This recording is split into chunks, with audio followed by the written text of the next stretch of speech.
Hello, Coachella Valley, and welcome to the comeback. I'm your host, Katie Stice, CEO at the Rancho Mirage Chamber of Commerce, and we started this series to help our business community and our nonprofit community through the time of COVID and beyond, through to recovery and the comeback of the community. This is where we get to introduce you to different local businesses, and today we have Rich Gordon of a Fairway Mediation, and he brings a ton of amazing experience here to the Coachella Valley. So let's bring in our guest today and talk a little bit more about what he does.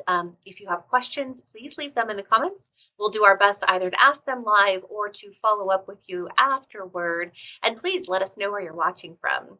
At this time, let's welcome our guest, Rich Gordon. It's your first time. Welcome to the show. Well, thank you, Katie. I'm looking forward to this.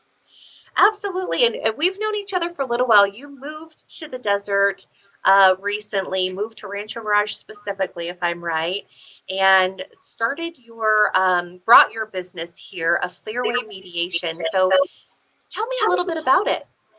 So we moved here last Labor Day when it was 113 degrees. Ooh. Took me down to my knees right from the get-go. I had been a mediator in San Diego for about 30 to 35 years before. I started off being a typical lawyer and was interested in mortal combat in all manner of lawsuits. What I find myself doing most often now are divorces, because we help people, and we help people break up nicely. By coming to us, no one's stepping foot in a courthouse, no one's seeing a judge, and most importantly, they're not spending tens or hundreds of thousands of dollars on lawyers. They can work out an amicable settlement far more reasonably. Right. And give us some examples of some things you help step in to do, because you really help bring folks to the table to figure out their differences, find commonalities. What's the process behind something like that? Because it's far different than what you did before. It is. I think the biggest talent I have is the ability to actually listen and hear what people are saying. We all speak in code, and it's a matter of translating that code into practical solutions. So we have helped people with divorces as short as 6 months and as long as 57 years. Wow. I have a lady who just called recently. Her husband's 82, she's 72, and during the pandemic, she looked up an old high school boyfriend on Facebook and realized he is the love of her life, and she is going to cast this marriage aside for some guy she hasn't seen, spoken to, or heard from in all these years. Oh my word. Oh my goodness. Sorry, I mean, I need to ask this. Where do you even start with something like that? I mean, you really just bring folks together. Do you bring them together in the same room to have these conversations? I mean, that's a lot of stuff right there to unpack. Before the pandemic, we met with people all the time together. We would frequently start in the same room, but if tempers flared or hands were thrown, we would have to go to separate rooms. The worst experience in my career was I had two women that were married. One was the mother of the child that the other one adopted. The adoptive mother went home and said, I have fallen in love with another woman and I want this marriage to end. So in my office, my 7th floor office, one of the natural mother took the other one's head and banged against my window until her eardrum popped. We realized then that mediation probably wasn't going to solve their situation. No, not at all. And every once in a while, there might be some physicality. When people cannot express themselves verbally, they go to acting out physically. And although I played football in college, Yeah. or Bowl 1968, it's not an appropriate venue for physicalness. No, not at all. And I like your approach to it because you really approach people with opportunity to resolve. And I think you are very good at that by staying even and probably reminding people, we're here to help meet everybody where they are and get this done peacefully. So I appreciate that about what you do. And it sounds like, because you and I have talked, aside from this, it sounds like you do this on all different levels. So you and I have talked about how sometimes when people break up, they have to figure out who gets custody of the dog. Children, obviously, but it's also, dogs that are involved. And you also work with HOA groups if there are issues there. Tell me a little bit about how that works. Well, let's go back to the dog. So Yeah. we had a case where it was a couple that was not married, but they went to the pound and they got a dog together. Well, then they broke up, and each one wanted the dog. We wound up actually having to go to court, and the judge had the man stand on one side of the courtroom, the woman stand on the other side of the courtroom, and the dog was there. And the judge said, "Let the dog go." So we let the dog go, and the dog ran right to the court bailiff. Oh. Didn't, didn't want to go to the man or the woman. Um, Uh, got but it. But I think the biggest lesson in mediation is you're not getting everything. Everybody comes into the room wanting every fork, the yellow fork, the blue fork, the green fork. You're not going to get them all. It's Right. all about compromise and accepting that you don't get everything. Mm, Even if you went to litigation and spent that's up right. to $1 million on lawyers, because that's not an atypical amount, Mhm. you don't get it all. It just is not in the cards.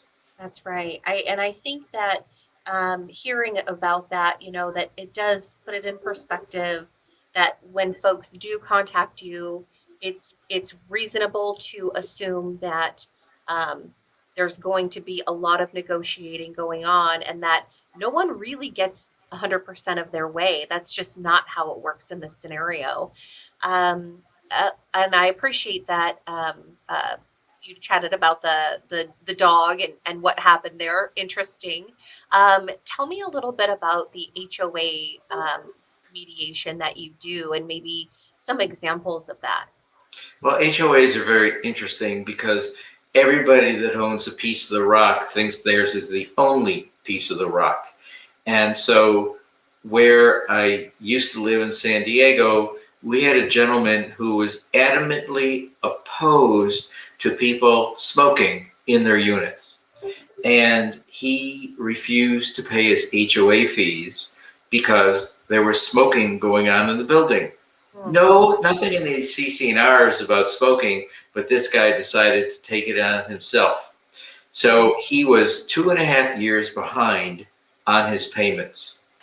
Wow. And we had literally a 12-hour session in which everybody got to talk about smoking, no smoking, the effect, but most importantly, the fact that this gentleman, and I use that term advisedly, this gentleman had not been paying his fees, but he'd been using the pool, he'd been using the gym, he'd been using the valets, he'd been using the water because water was part of it, and he just felt entitled, and he used the smoking as an excuse not to pay his bills. So at the end of the session, he was given an option. Do we foreclose on the lien against your unit and you lose everything, or do you pay up and shut up? And Mm. he did, and he moved into a house in the woods where there was no more smoking. Might have But been better for HOAs, him. HOAs frequently come to us when they have an irascible um, tenant, a Hmm. member of the association, who doesn't want to play by the majority rules. And Mm. we will hear them and we'll try to find some way that they will fit into the community. But not everybody can live in an HOA situation. Some people need to be That's right. outliers in the That's woods right. somewhere. Wow. Um, well, it's great to know that this is somewhere where you help because we have so many HOAs in the valley, and it's nice to be able, to know that if and when they have issues, that they're able to call on someone like you to help them resolve those. What about families? Do you work with a lot of family dynamics other than I understand divorce is a huge part of this, but other family dynamics? Yes, your timing is actually pretty perfect. We have a case where a 13-year-old son had a huge disagreement with his father. His father was my house, my rules kind of guy. That doesn't exist anymore. Mm, Rules have changed. So the father locked the kid in the garage for 2 days. No bathroom, no food, no nothing. And then took the kid home and denied it happened. And the child refused to go back to the father's house. He just said, I'm not going. And the father said, my house, my rules, it's in the contract, you're going to do it.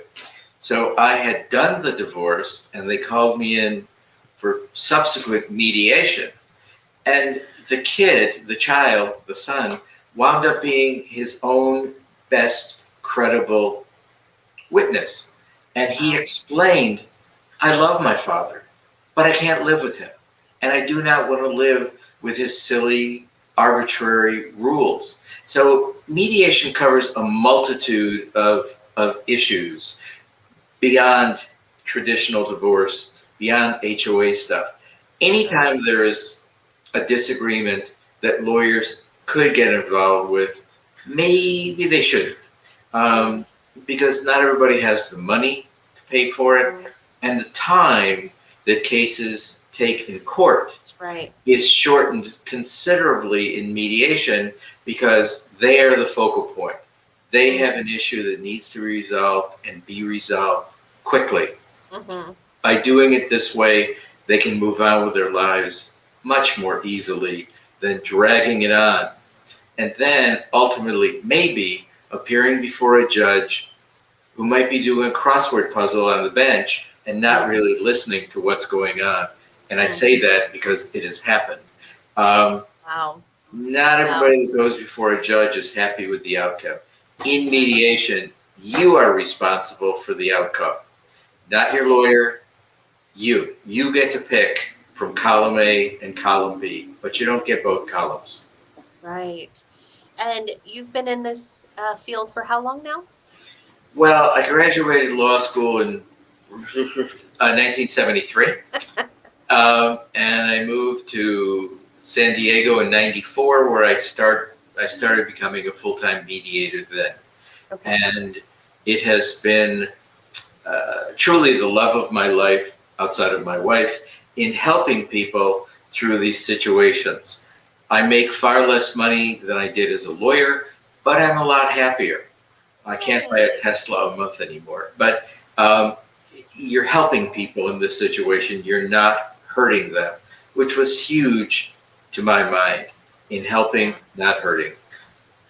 Well, I can see why you do what you do then, because I can see the joy that it brings you and the experience you're able to apply, and also enjoy doing it by helping people, which just means everything. Really fast, this is more of a personal thing. You're newer to the valley, and I want to say there was a time when you and I had an online one to one, and do you have some ducks or geese that are out at your lake, or tell me about that? Okay, so we live in Lake Mirage Racket Club. So we do not have a golf course behind our house. We have a lake. And on our lake, we have black swans, Hmm. we have white swans, we have Canada Hmm. gooses who poop incessantly, Oh no. all kinds of ducks. We have roadrunners, we have rabbits. It is paradise. And it is fabulous. So when the black swans were babies, she had 4 babies, 3 survived. They would come to our back deck every day for breakfast and for happy hour. Oh, And they just come and they talk and they're having a great time. And now when we take our kayaks out, they follow us around the lake. oh, There are birds, and they seem to have remembered that. oh, But it is oh. interesting that the white swans and the black swans do not get along. It's a microcosm of what's happening in the real world. So Interesting. we're on the lower lake. The upper lake is the white swan lake, and rarely does the twain meet. Um, but Maybe you can do some mediation there and help with that. yeah, well, the bad news is that the mother swan, who had been here for like 15 years, Oh, wow. was killed by a coyote. Oh, And the father, the black swan father, took her and buried her. He found a niche in the grass wow. and covered her with bushes and leaves. And it's truly like nature. You don't have to watch NPR. You can see it right here that nature does exist. And he's doing a great job in training his babies how to get ready for the real world. It's spectacular. Well, I appreciate you sharing your stories, sharing your experience, and also sharing what you do, in the community and for the community. Thanks for coming on today to talk a little bit more about yourself as you're getting more involved in the community. It was lovely to see you at some networking events more recently now that things have opened. And for everyone who is watching today, the website is right on the screen scrolling. If you should have any questions, want to learn a little bit more, please do visit the website. Please do consider reaching out to Rich, our own Rancho Mirage resident with all kinds of birds and wildlife in his backyard. But Rich, thanks so much for joining us today. We sure appreciated having you. Thank you, Katie. This was great fun. Bye bye. Take care.